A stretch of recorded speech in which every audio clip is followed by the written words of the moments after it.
2017. Pursuant to the open meeting law, any person may make an audio or video recording of this public meeting and may transmit the meeting through any media. Attendees are therefore advised that such recordings or transmissions are being made, whether perceived or unperceived, by those present are deemed acknowledgeable and permissible. I'm going to take an item out of order. And that item is under business, which is the Commonwealth of Massachusetts, Chapter 121A, Rules and Regulations, the review and adoption of Quincy 121A Rules and Regulations. Rob? Thank you, Mr. Chairman. Good evening, Mr. Chairman, Planning Board members. There's a business item before the board dealing with the adoption of rules and regulations for the approval of this board of Chapter 121A agreements specific to the Quincy Center Urban Renewal District. Now, Chapter 121A is a state process. It's a state tax process, whereas communities can enter into certain types of tax agreements with private developers in the hopes of getting new development out of the ground.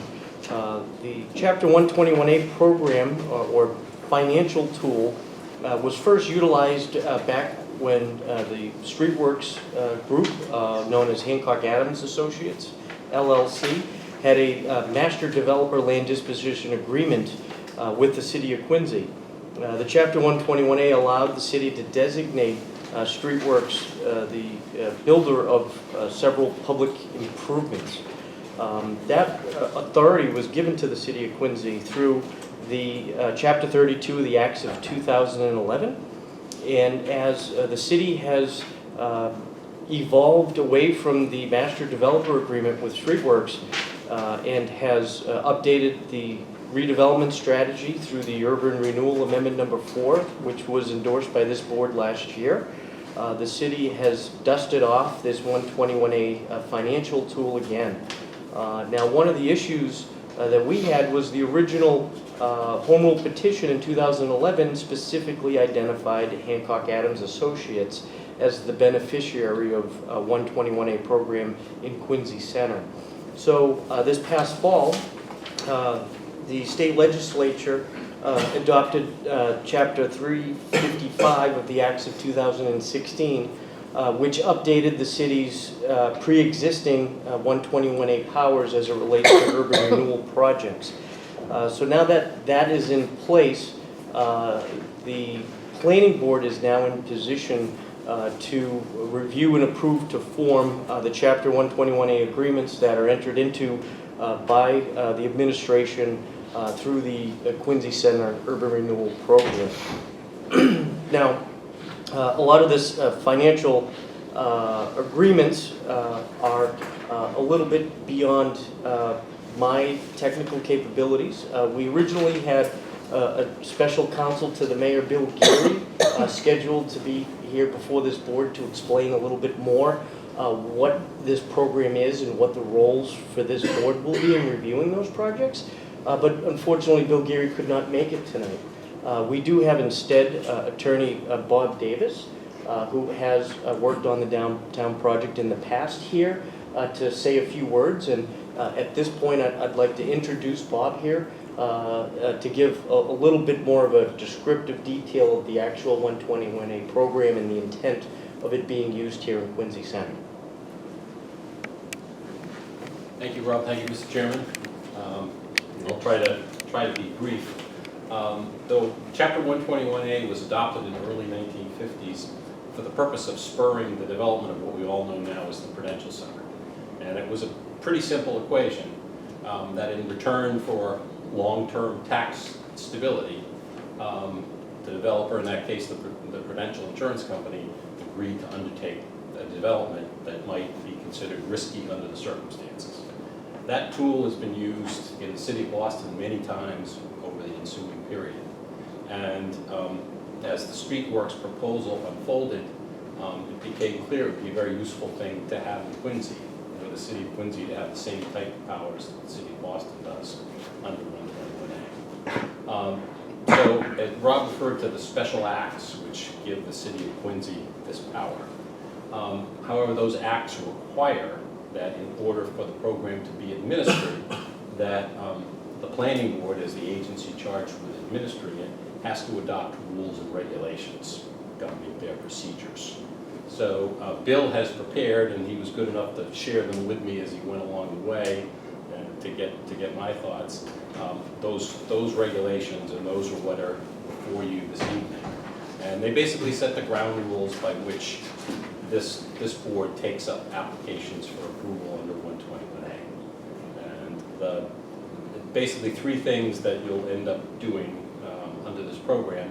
One is to basically approve the project as a 121A. The second is to approve the entity that's going to develop it.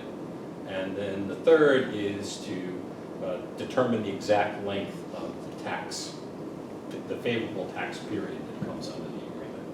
So I tried to sort of describe it in a nutshell. Obviously, the regs go on for about 4 or 5 pages, but that's sort of the core elements that are in them. And once you adopt these regulations, you'll be in the same situation or have the same authority that the Boston Redevelopment Authority has had in Boston over the last 40 years to administer what's been, for them, a pretty successful program. So be happy to answer questions you may have. Board members have any questions for Mr. Gates? Madam Bosch? What are the parameters that the board works within to determine whether they want to approve a project as a 121A project? Do we have the power to say flat out no, or? You do. There's criteria that you need to consider, and those are itemized in these draft regulations. And there are things like, is it consistent with the urban renewal plan? Is it consistent with zoning? It does get down to basic issues of, is it a good project or a bad project? But the criteria is very specific under the statute, and it's been brought forward by Bill in this draft to be specific to the regulations. And I would anticipate that in the application that we would file, assuming that you do act favorably on this, we will be going through each of those criteria and endeavoring to make the case to you that it's appropriate to say yes. Any other questions? I mean, I would just add again, it's a very small sliver of projects that can qualify. It's urban renewal projects and those that are have land disposition agreements in place. So that's essentially any development, private development projects or land disposition agreements we have for the Hancock Lot or the Ross Garage. It doesn't entail any strictly private land, like the Western Chestnut was strictly, that was an urban renewal covenant, was the agreement there. It was no city land in that. This is just for essentially the Hancock Lot and the Ross Garage redevelopment areas. If the city were ever to entertain any other type of 121A agreement outside of those areas, the traditional means where the city would apply through the Department of Housing and Community Development would act as the reviewer and the approver of the 121A agreement.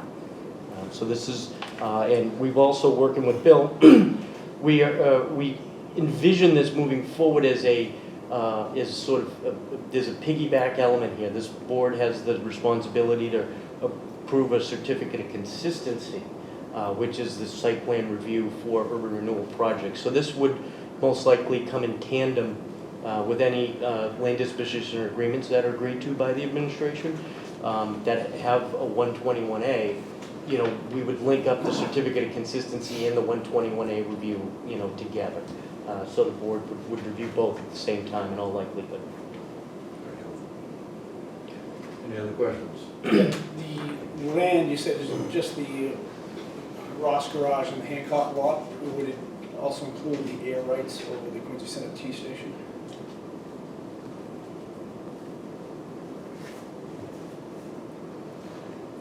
If they're owned by, if those rights are owned by the city and sold to somebody under a land disposition agreement, then it would become effective. But that's the city council action to enter into a land disposition agreement with that. So it theoretically could, might be a useful tool if you wanted to do that piece of land was recently added to the downtown, right? Right, the Yeah. Quincy Center, MBTA station, yeah, that is correct.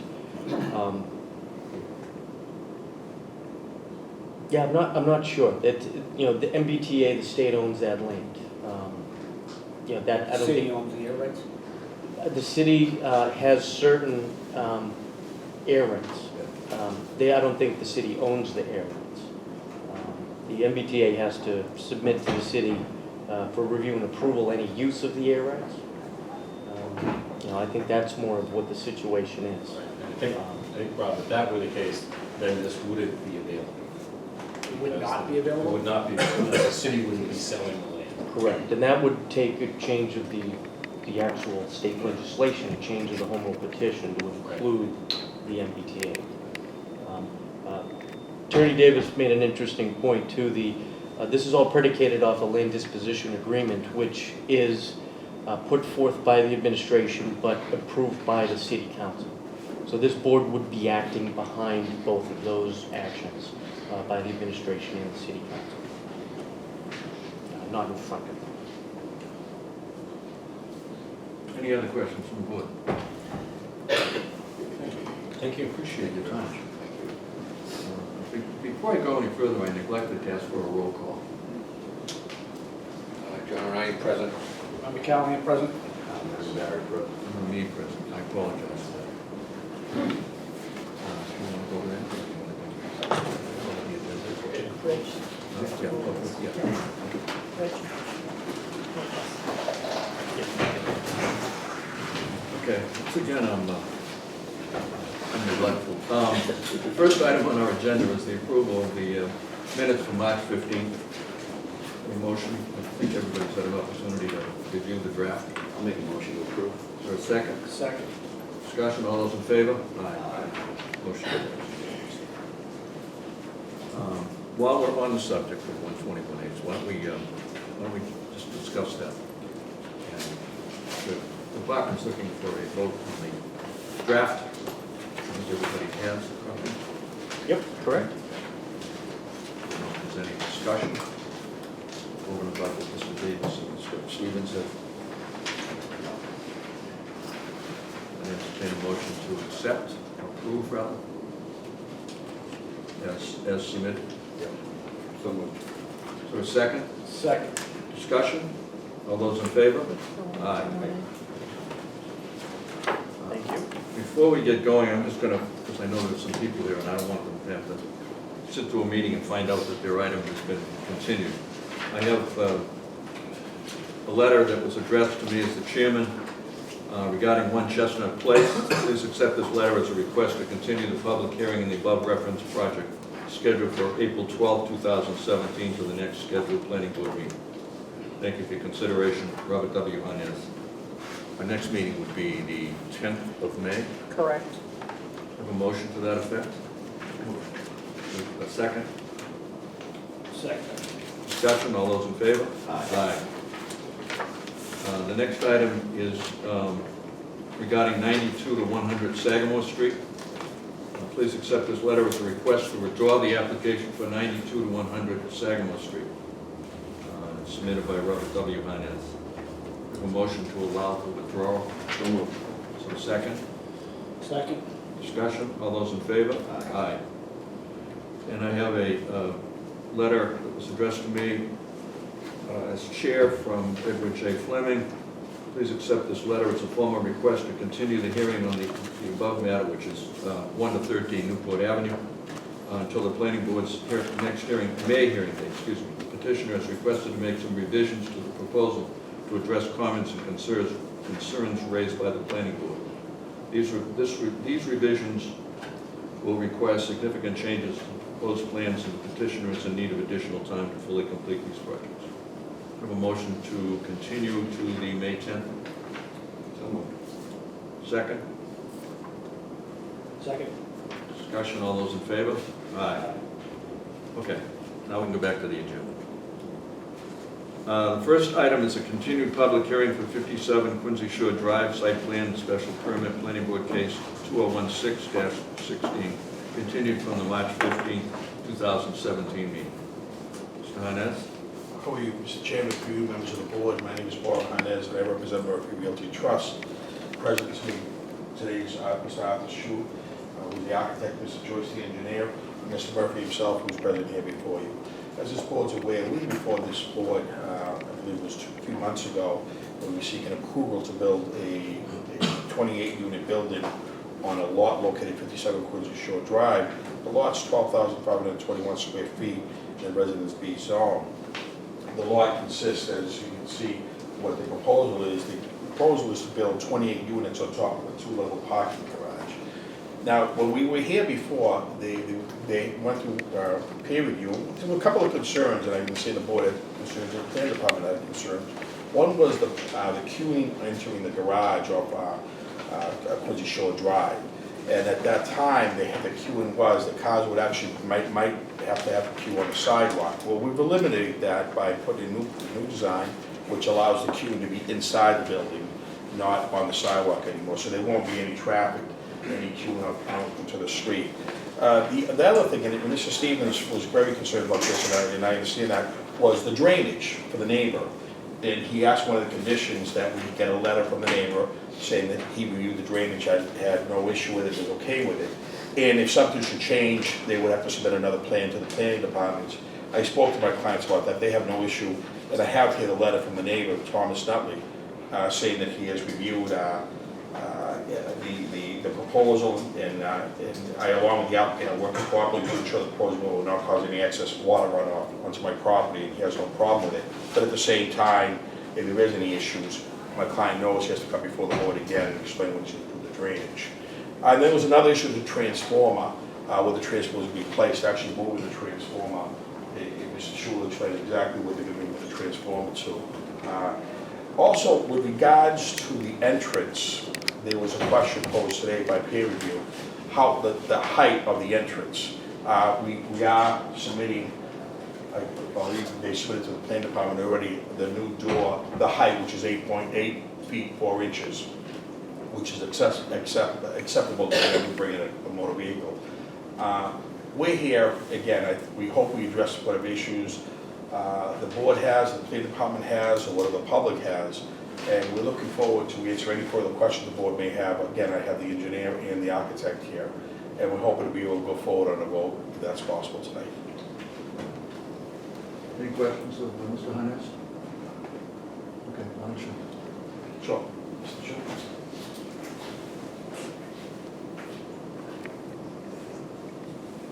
The major changes that we made were the entrance setback 8'10" so that there would be no queuing on Quincy Shore Drive. Another concern was the location of the handicap spaces that were formerly in this area and are now moved down to the core of the building so that there'd be no interference with vehicles entering. We were also asked to locate where the transformer would be, which there was an area that was formerly a bike storage area in the corner of Atlantic and Billings Street, which is where the transformer would be going.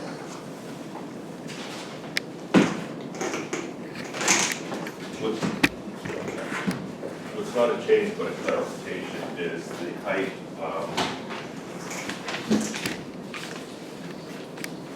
Because of the way the grades work, the ramp on the lower side is different, are ramped up because of two different street elevations.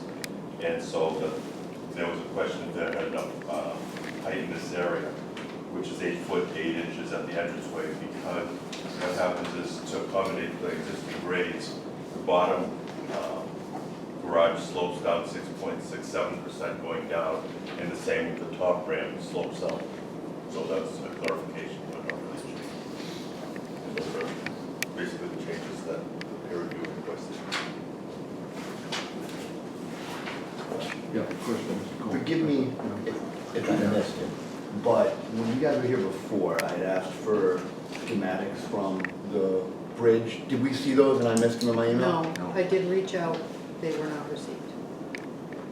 Schematics. So I wanted to know I want no surprises when you're coming over the Ponce Street Bridge and you're about to go down Quincy Shore Drive. I want to know exactly what it's going to look like. You know, when you're coming over the bridge. I mean, granted, I can picture what it's going to look like aesthetically Yeah. from that. but I can't picture what you're gonna see when you're on the bridge, you're in a car, what does the mass of the building look like? I don't know if we have all that. No, we wouldn't have that. Yeah, I mean, I don't know. I know, Ms. Kareem asked, we don't have that. Am I being clear about what I want though? Because perhaps if I'm not, I'm happy to keep explaining what I want to see. But as an individual driving over the bridge, I want to know what the sight line, what this does to that. Oh, as you're coming over, so As you you come want over the bridge, I difference. want to see what this does to that gateway. Take a picture of the site Yeah, now. yeah. Put your building in the picture. Yeah, Can we do that? Yeah, we can do that. We can do that, we'll provide that. it'd be very helpful to me because I just know that how tall is the corner of the building with the lighthouse feature at the top? How tall is the tallest point on that? How tall?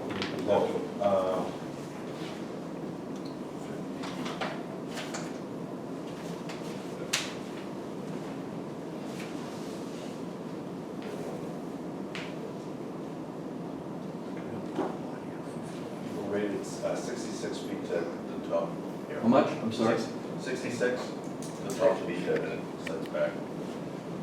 And if I recall, the houses that are in the immediate vicinity, those are all two-story, two-family houses, right? They're So, behind there, yes. Now, well, yes, the abutter, that would be, there's actually two abutters behind there. Mr. Nutley, that owns right on Quincy Shore Drive, and the other abutter is actually garage and actually owned by the Merkins. So the direct abutters are just really one individual. Then there's a couple houses down before you reach another abutter. and, I mean, aesthetically, I'm fine with the way the building looks. It would just be really helpful to me to be able to cast my vote, being very confident that I know what's going to be built there, because one thing that over my 8 years on the board, I don't like buildings going up that look different than what I thought they were going to look like. I feel like as a gatekeeper of the public's interest, we want to make sure that we don't have those kind of surprises. But I would defer to my other members, I'm just speaking for myself here. I will say, obviously, we would be looking for vote today, but I will say, we'll provide that within 24 hours. Okay, if you have 48 hours, we'll provide you such thing. And if you, I don't know, you can take a little contingent on you getting that and feel comfortable with that. But we will Well, provide. I mean, procedurally, I think that I could be comfortable taking a vote contingent on, We having that, yes. but again, I'm speaking just for myself. But I will tell the board, and Mr. Schuster, right, we'll have that within 48 hours, Steve. Any other questions? We also have Mr. Joyce here with regards to engineering, if there's any questions of Mr. Joyce. Members, any questions, Mr. Joyce? That's as far as the changes we made to coincide with the concerns the planning department had. Okay. Peer review?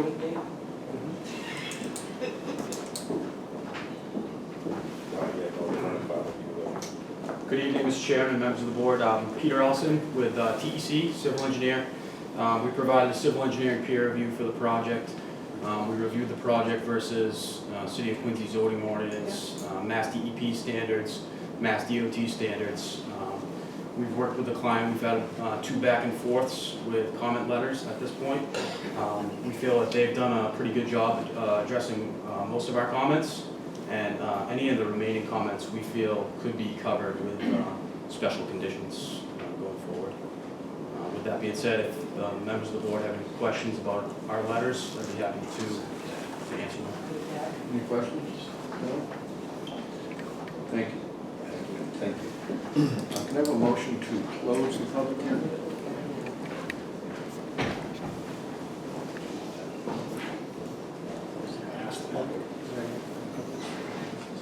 Good point, thank you. Why don't you guys sit there? This is a public hearing, as my board just reminded me. So I'd ask anybody who wishes to speak in favor or in opposition, come up, identify yourself. And those that are shy, we have sheets over on the windowsill for signing. Anybody wishing to speak on the 57 Quincy Shore Drive? Anyone wishing to speak on the Quincy Shore Drive, 57? Last one? I'll say one quick thing. John Raphael, 62 Grand Wall Road. I just want to say that it looks like a beautiful building, and I know Mr. Murphy's going to do a great project, so I'm in favor of this project. Thank you. Thank you. Anyone else wishing to speak? Now I'll ask for a motion to close the public hearing. That says it all. Is there a motion to close the public hearing? So moved. Second? Second. Discussion, all those in favor? Aye. Mr. Stevens? Good evening, Mr. Chairman, planning board members. I think after this testimony, you would surmise that I have prepared a recommendation for this project with some special conditions. I'd be more than happy to read those conditions. Please Okay? do. If you choose to move forward, these would be the recommended special conditions. Number one, the applicant shall obtain all necessary variances from the zoning board of appeal. Number two, the applicant is subject to the City of Quincy inclusionary zoning ordinance and shall be responsible for adhering to the decision of the Quincy Affordable Housing Trust Committee for this project. Number three, the applicant shall adhere to all comment letters issued by the city departments and peer review consultant, including Department of Public Works review letter dated March 10th, 2017. City's traffic engineer letter dated February 3rd, 2017. Department of Health comment letter dated March 10th, 2017. City's engineering peer review consultant, TEC Corp., review letter dated March 17th, 2017. Number four, the applicant shall continue to work with the Department of Conservation and Recreation to ensure that the construction of the proposed project does not interfere or adversely impact the operation of Quincy Shore Drive. If the applicant is required to obtain an easement or license from the Department of Conservation and Recreation, a copy of the executed agreement shall be submitted to the Inspectional Services Department, City Engineer's Office, and Planning Department. Number five, no structure, including building foundation, can be built outside the property line unless an easement or other form of approval has been granted by the impacted abutter. Number six, the applicant shall obtain approval from the abutter located at 61 Quincy Shore Drive for the construction of the proposed stormwater infiltration device located within 10 feet of the property line. If approval is not granted by the abutter, the applicant shall submit a revised stormwater plan to the city engineering office for review and approval prior to the issuance of a building permit. Number seven, the applicant shall be required to obtain any necessary sewer connection permit and street opening permits from the Department of Public Works prior to the issuance of a building permit. Number eight, the applicant shall submit a construction management plan to the Inspectional Services Department at the time of demolition permit and building permit applications are filed. Number nine, the applicant shall develop and submit a dust control plan to the Department of Health for review and approval prior to any site activity. Said dust control plan is to be implemented during any site activities to ensure compliance with state air quality regulations. Number 10, the applicant shall develop a rodent control contingency plan prior to the commencement of construction activities on site, which will include the name and contact information for an on-call pest control company. Said rodent control plan shall be developed and submitted to the Department of Health for review and approval prior to obtaining their building permits. Number 11, upon completion of the project, the applicant shall furnish to the Planning Department and City Engineering Office the digital as-built files plan showing all utilities, building footprints, reference bounds, and benchmarks defining the total site, facilities, and rights-of-way. And number 12, the hours for construction activities and delivery of materials will be as follows: 7 a.m. to 5 p.m. Monday through Friday, 8 a.m. to 4 p.m. on Saturday, and all construction and delivery shall be prohibited on Sunday unless same are approved by the Chief of Police for Sunday activity. That would conclude my special conditions, and before I turn it over, Mr. Harnez, Yes. we'll take that copy of the abutter letter, if you could, and that'll be Exhibit 1. Yeah, also get you within 48 hours of drawing. Yeah. Schematics, showing view of views at once. Appreciate it. You satisfied with that? And it's not too hard. I mean, are you guys fine with just the bridge, or do you want to see it come down the other way on Quincy Shore Drive? That's why I said view of views, We'll do both views. approaching or coming on. Coming off the bridge Yeah, and like, I the other think way. that would be- Absolutely. That would be Fine, most, that'd be it. Yeah. We'll do both. Coming out of the city. Yeah. okay, yep. So, adding that Yep. Yes. to the condition, that were read aloud by Mr. Stevens, I will make a motion to approve this project. Okay, is there a second to the motion? Second. Discussion, all those in favor? Aye. Great, thank you. Thank you. Okay, the next item is a continued public hearing, 189, 263 Hancock Street, North Quincy MBTA Station, certificate of consistency.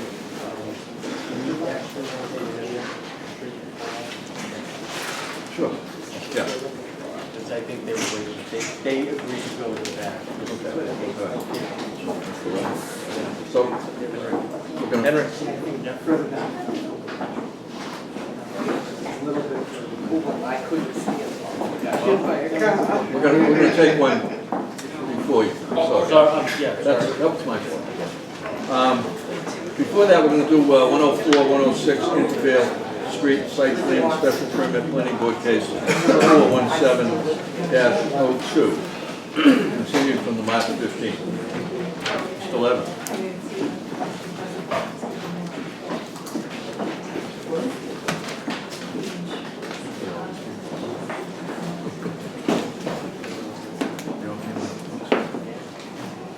Good evening, Mr. Chairman, members of the board. I'm Attorney Henry Levin, representing EY Realty LLC.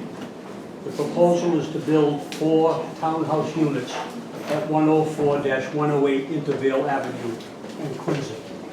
Currently, there is a 2-family house and a garage on the property, which was proposed to be demolished. Plans have been submitted to the board, the planning board, and it's really, they're really 4 townhouses. There are only 4 areas that don't meet the zoning. One of which is if you look at the proposed drawing, there's an overhang of 1.5 feet in the front for aesthetic purposes. That brings it within the 25-foot setback. It's not under the ground. It starts on the first level. Secondly, it's the sideline and the back restrictions meet all requirements. The FAR is slightly over the allotted limit.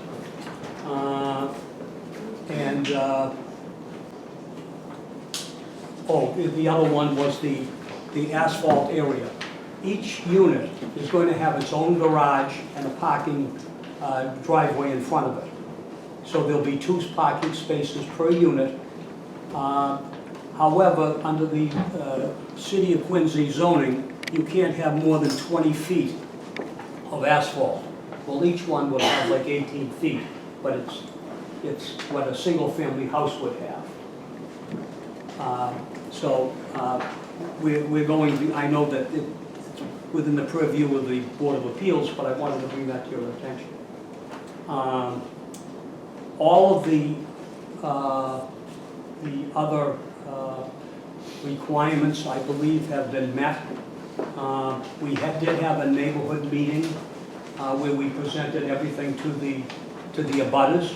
To my knowledge, there weren't any outcries of this is too much or anything like that.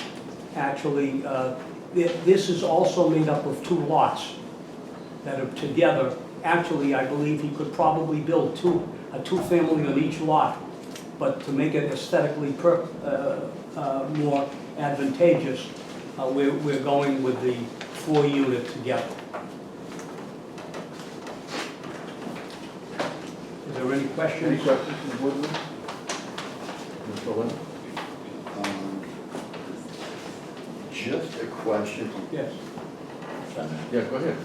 just about the landscaping plan. yes, Because I think that, if I'm picturing the street correctly, a lot of residential houses and. That's correct. And it seems like the features of this house are made to blend in with that, that's. which I certainly appreciate. Actually, but- at the request of the planning board, the roof design was changed to coordinate with the rest of the neighborhood. Originally, it was gonna be a flat roof, Yeah. and the planning board, or the planning department thought it would be more aesthetically in common with the neighborhood to put a pitch roof like what we've come up with. And I definitely appreciate that design feature. And then as far as the rest of the landscaping, is the cover to the plans that we got, is that pretty representative?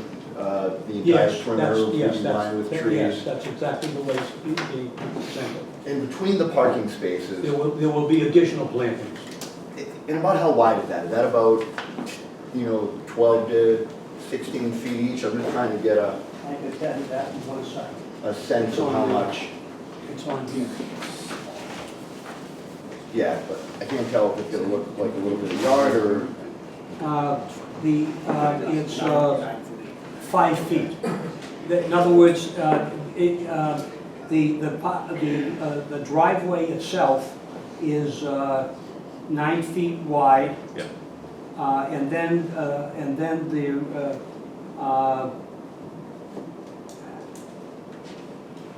yeah, 9 feet wide, and then the plantings are, I believe, they're almost 10 feet, okay, 10 feet, 9 foot 8. okay, so about 20 feet of grass. Yes, In the middle, planted with That's correct. shrubs, flowers. That's correct, yes, sir. I mean, thank you. Any other questions from the board?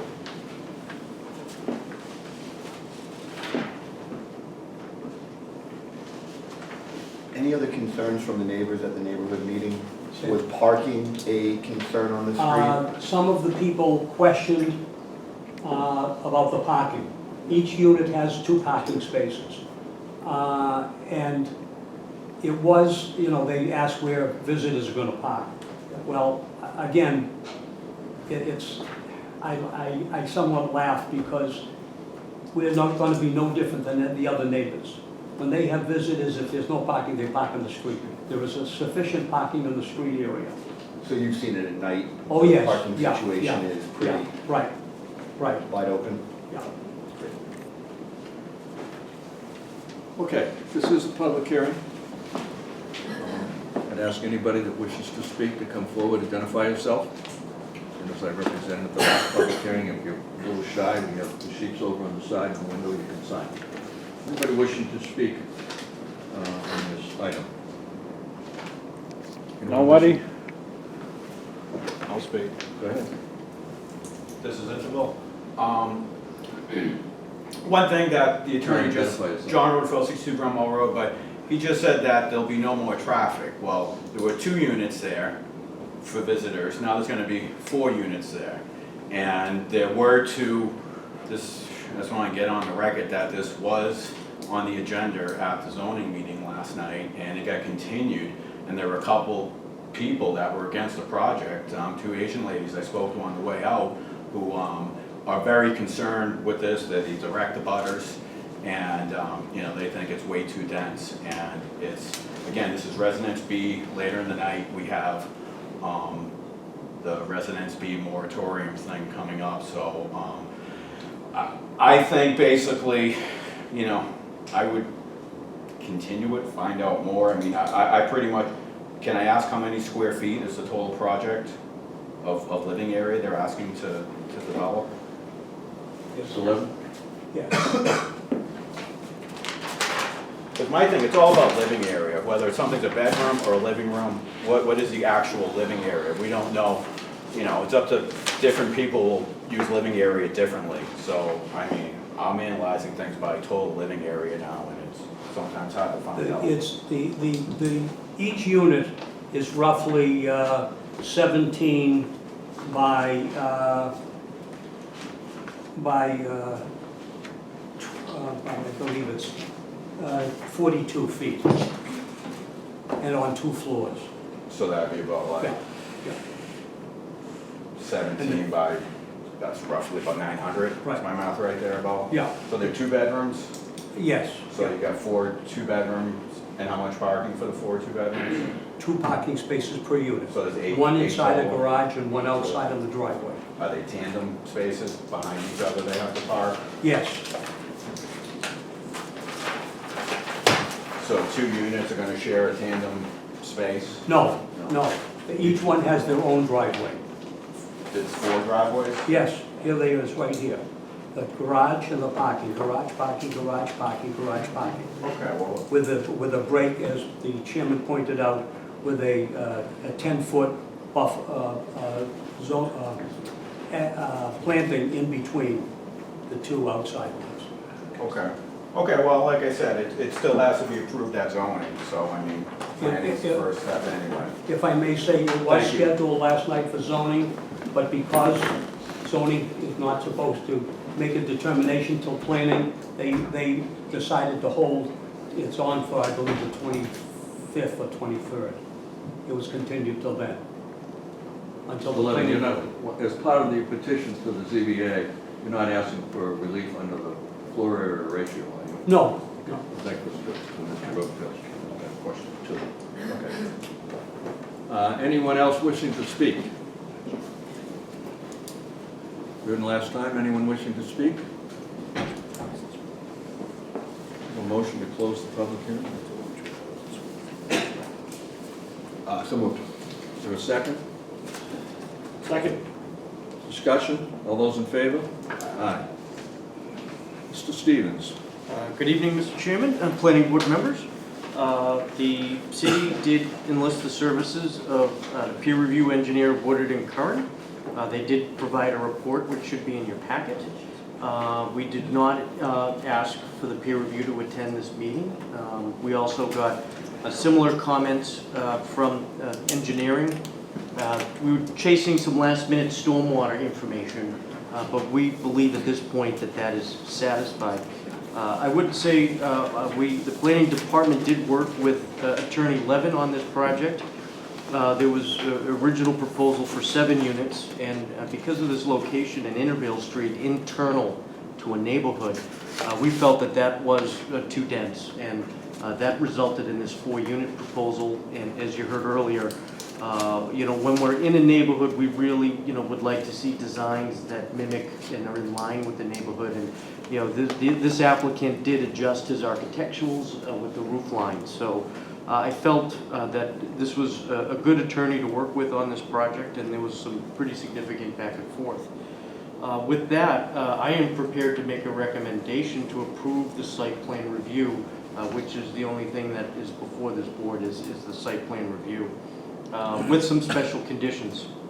Number 1, the applicant shall submit a construction management plan to the Inspectional Services Department at the time a demolition permit and building permit application is filed. Number 2, the applicant shall submit a final set of plans to the city engineer, which responds to the final comments listed in the Woodard and Curran peer review letter dated April 12, 2017. Number 3, the applicant shall repave the asphalt sidewalk the entire length of frontage on Intervale Street. Number 4, the applicant shall obtain all necessary variances from the Quincy Zoning Board of Appeal.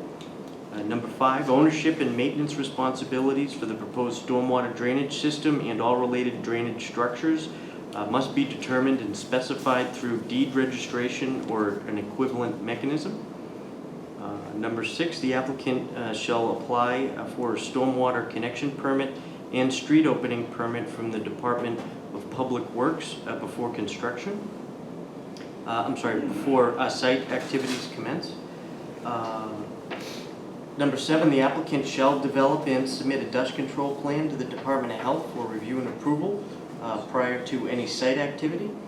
Said dust control plan is to be implemented during any site activities to ensure compliance with state air quality regulations. Number 8, the applicant shall develop a rodent control contingency plan prior to the commencement of construction activities on site, which will include the name and contact information for on-call pest control company. Said rodent control plan shall be developed and submitted to the Department of Health for review and approval prior to obtaining their building permits. Number 9, upon completion of this project, the applicant shall submit to the Planning Board and Engineering Office as-built plans showing all utilities, building footprints, reference bounds, and benchmarks defining the total site, facilities, and rights-of-way.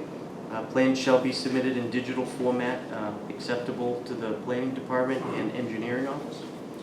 Number 10, the hours for construction will be as follows: 7 a.m. to 5 p.m. Monday through Friday, 8 a.m. to 4 p.m. on Saturday, and all construction and delivery shall be prohibited on Sunday unless a different schedule is approved by the Chief of Police and City Traffic Engineer. That completes my recommendation. Okay, discussion over the department's recommendation or motion? I'll make a motion to approve based on the conditions articulated by Mr. Stevens. Is there a second to the motion? Second. Discussion? All those in favor? Aye. Unanimous. Thank you, gentlemen.